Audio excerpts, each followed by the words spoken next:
Gary, I know you're often hard to please, but it must have been pretty hard to pinpoint many negatives from our point of view in the 160-point victory over Coburg on Saturday, which obviously also marked your 200th game in charge of the club.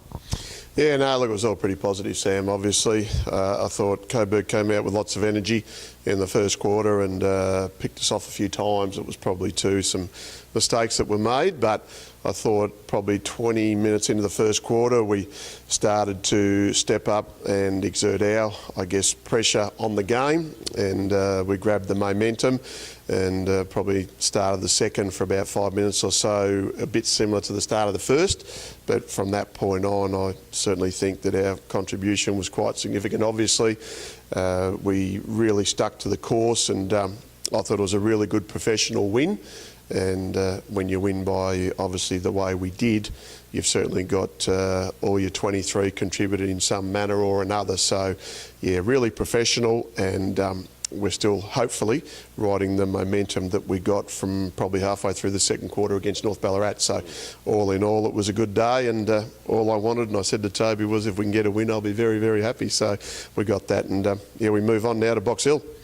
Was there a sense of direction coming from the coaches once the result was beyond doubt for the players to keep the foot down? Because it seemed as though once we got a slight sniff of blood, we just completely went in for the kill, which, fair to say, hasn't always been the case over the past few seasons. Yeah, that's probably fair. Look, we're always on about how we can do things better, and we're trying to set standards, and we want to be a really good side. And I think any time there's an opportunity to improve, and how we go about improving is really important from a coaching perspective. And again, you can only ever do so much when you're up in the box anyway.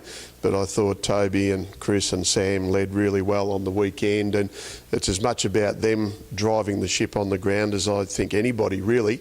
So I was really pleased, and obviously Geordie in the forward line had a really good return. And look, I think some of our young kids have really energised the group in the last couple of weeks, and obviously young Ash Crackers had 2 really good performances.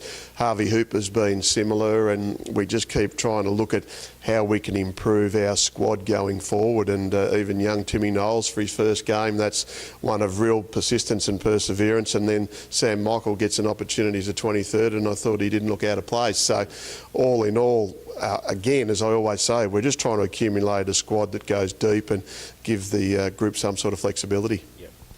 And the other really pleasing aspect of the day was another clinical win by the Development League, which cemented their top 2 finish. And whatever happens this Sunday, they'll now get a double chance shot at a grand final berth. Are you able to provide any updates on how guys like Brady Mychek got through, and whether there's also an opportunity for changes this week? But also maybe touch on the great job that Trent McMicking and his coaches have done with that young group this year.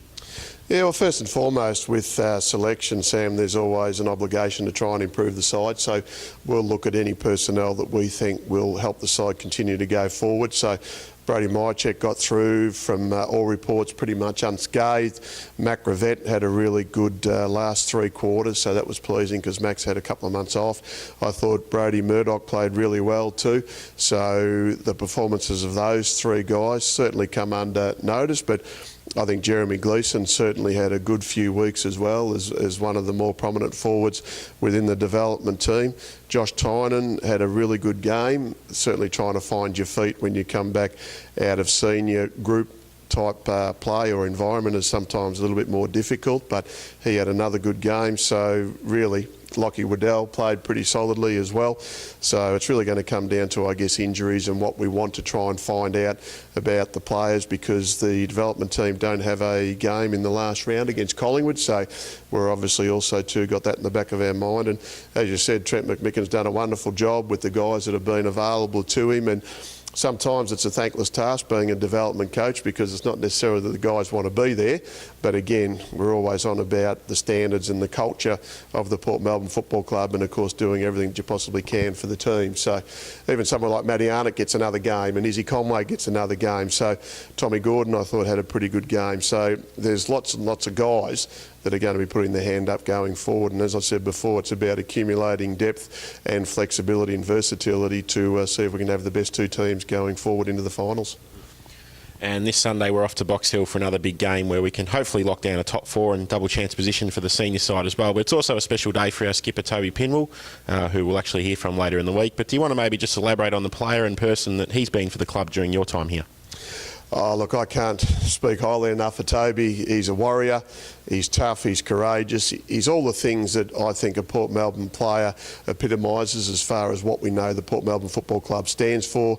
He's the spirit. He's obviously become captain once Johnny Baird stepped down, and he had some pretty big shoes to fill, obviously. But I remember watching a lot of the guys who played in the seconds way back at the end of 2007 before we sort of hooked into the 2008 season, and there was one game that just stands out to me. It was out at Coburg. It was mud up to your ankles, and of course I saw Toby playing in the midfield, and I thought this guy's got a lot of ability. He could be a little bit rough around the edges, and maybe people would say he's still a little bit rough around the edges, but he's obviously turned himself into one of the premier midfielders in the competition.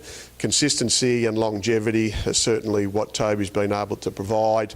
He's an inspirational captain. He's an inspirational person to have around the Port Melbourne Football Club. He loves the club, and he stayed here for a long, long time now. And to reach 200 games, and you only have to think about some of the big games that he's been able to take another step higher than most other players on the day, and none more so than the 2011, obviously, Premiership Day, where he's Norm Goss medalist. So that says a lot about being a big-time player, and Toby's just a wonderful person. He's got a lot that goes on in his life with his own business, but being able to compartmentalise all the things that he does, it's just a credit to him and his family, and I'm sure they'll be extremely proud of him, as I am, as the Port Melbourne Football Club should be, with him running out on Sunday against Box Hill. Very well said. Well, Gary, he's hoping that we can get that win against the Hawks on Sunday for a number of important reasons. Thanks for your time as always on Borough TV today, and best of luck. Good on you, Sam.